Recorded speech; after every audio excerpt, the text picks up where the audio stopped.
Hey guys, this is Alex from GT Games, and today we're going to show you how to do a PSA submission. So the first thing you're going to want to do to be able to submit your cards is to head over to PSA, make your online account, and after you're done making your account, you're going to need to do a membership. We have a standard membership. Status is active. It expires in 108 days. We are a Silver Collector Club member.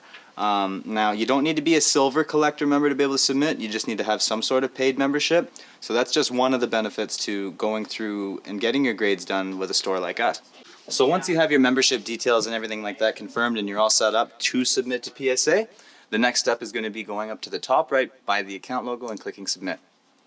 So start building your submission, autograph cards included, really depends what you're going for. For this you can do TCG, sports, posters, coins, there's a bunch.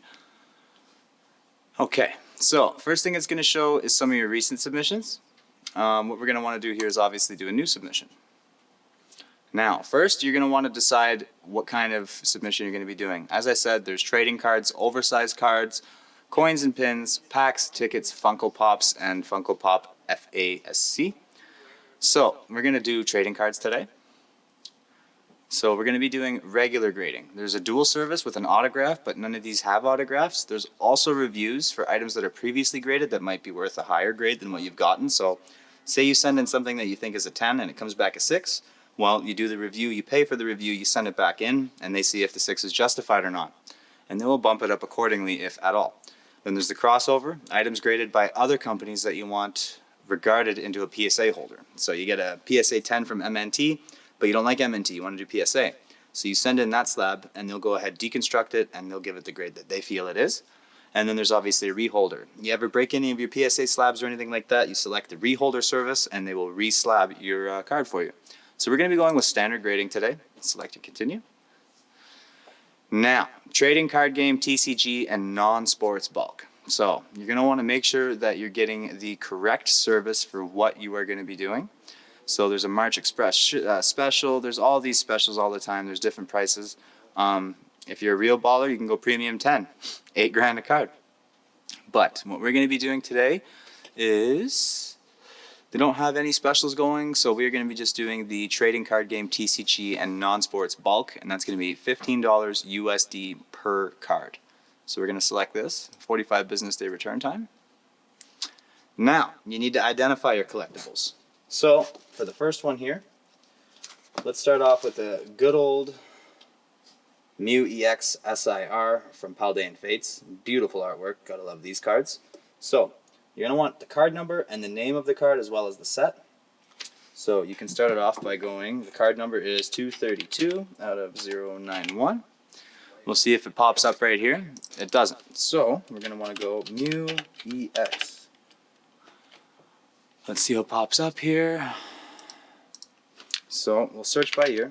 2024 Mew EX. Now it's showing Shiny Treasures, Paldean Fates, Special Illustration Rare. That's German, French, Spanish, Italian. We're looking for the English variant for our specific card right here. Paldean Fates, PAF EN. PAF EN 232. We're going to select this. We're doing one, declared value of the card. Now this is what you think the card is going to be valued at after it's been graded. For this one, we're going to say $200. You save, and just like that, now the Mew is ready for grading. He's put in, he's part of the order.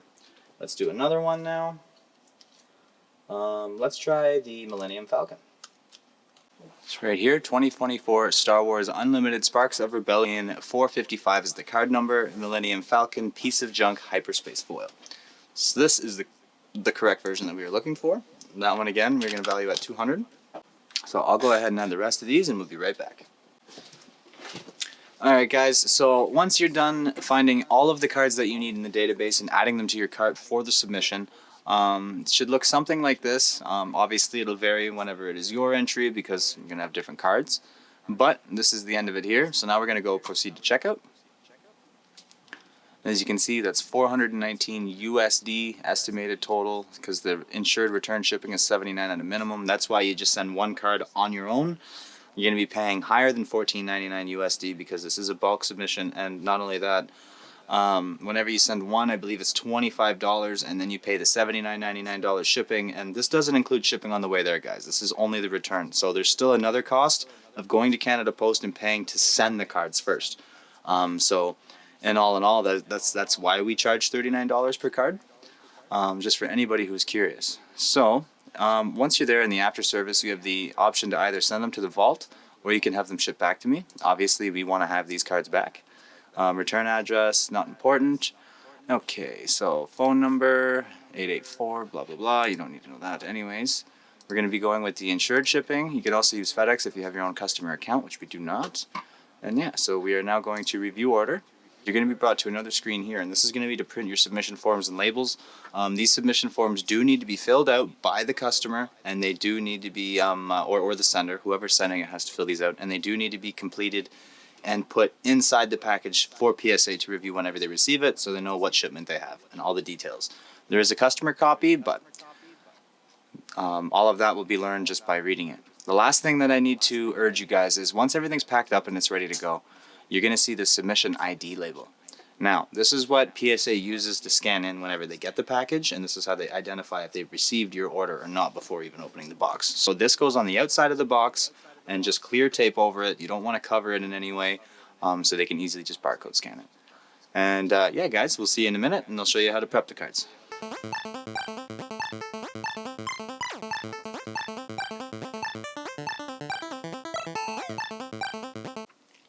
Okay guys, now we're going to get into the actual packing state. So everything that you're going to need, you can see on screen here. You're going to need some rubber bands, some cardboard, and you're going to need some card savers.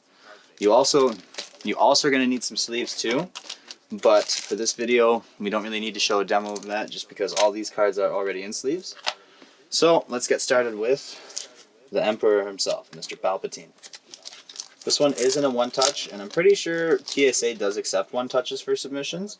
Now, the only thing with that is I don't know if they send the one-touches back or not, and these are pretty expensive, so it's just safer to just not do that. But yeah, so Palpatine here. Now we're going to take our trusty little card saver. Card saver one, by the way. Ah! And you're just going to gently pinch the card saver to open it up a little bit and slide him right in there like so. And there you go. Palpatine is ready for shipment. So we'll get him stacked up. We'll do one more just for your reference. Like this one's in a top loader. Spread the top loader a little more to one side. Get your thumb over the whole sleeve. Pull it right out. And then once again, you get your card saver. Make a bit of a gap with your finger, very light pinch, and then as you're pinching, it'll open it, and he will slide right in, just like that. Vader, ready to go. So yeah, you do this for all your cards, and we'll come back whenever we're finished up. Alright guys, so we're just doing a little bit of extra care here for the submission. We'd like to wrap them up with some bubble wrap. We want these things bulletproof going to PSA. So you just wrap it up like that. Oh, a little bit of a long piece, but that's okay. PSA can deal with that. Ah, this is so botched. Okay, there we go. And just like that, it's ready for the box now. Alright guys, so now that we have the submission prepped, we have all of the paperwork that we need, and we also have our trusty shipping label. We're ready to pack and send. This is the final step. So with the bubble wrap, get it nice like that. Now, you're going to want to use some packing paper, or as people call it, void paper. This is so your submission isn't bouncing around. It would be a damn shame if your package made it all the way to the States, and along the way, Johnny from USPS accidentally kicked it like he's playing soccer, and now all your cards are destroyed. Don't be like Johnny. Okay, so that's almost good. We want to do a little more. We want to make sure it's as snug as possible. But before we close in all of this, we're going to take our paperwork from PSA. We are going to fold it. Put it in like so. Literally just drop it in like that. That's it. They just want to check that whenever they open it to confirm contents. Don't be shy with the paper. The tighter the better. Alrighty. So, that's in. Do a practice shake. No sound, we're good. Alrighty, seal up your box. And we are almost done, guys. 2 more steps after this. Now, another little precaution I like to take with these parcels, just because they are high-end collectibles, we are shipping thousands of dollars. I like to tape up the seams. Easy way to do that. Halfway on with the tape. Just go around. And now pretend you're folding a Christmas present. Tuck in the sides. Top lip goes right over. No moisture can get in now. It's a trade secret, by the way. Alrighty. So, last is the shipping label. And also this here. This is going to be the identification number for your submission. This is the ID label. This needs to go on the outside of the box and it needs to be taped on there, but you can't have any intrusions on the barcode. They need to be able to see this and scan it whenever they receive it. If not, I'm not exactly sure what happens, but they say don't do that, so we just try to avoid that. You don't want to make somebody mad who's handling your collectibles like this, right? You want to make sure they're satisfied too. So we'll cut that out. And those are ginormous scissors we got here.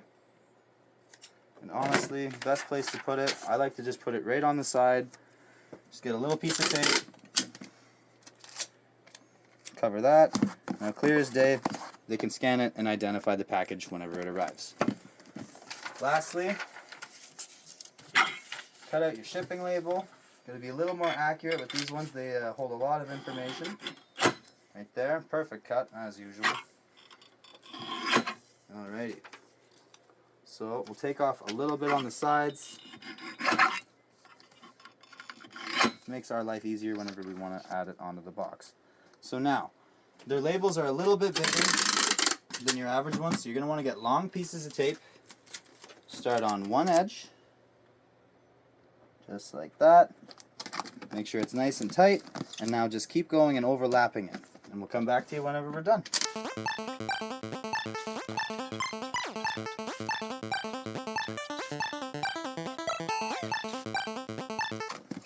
And there you go, guys. Just like that, your package is ready to go to PSA. I'm Alex with GT Games. Thanks for watching.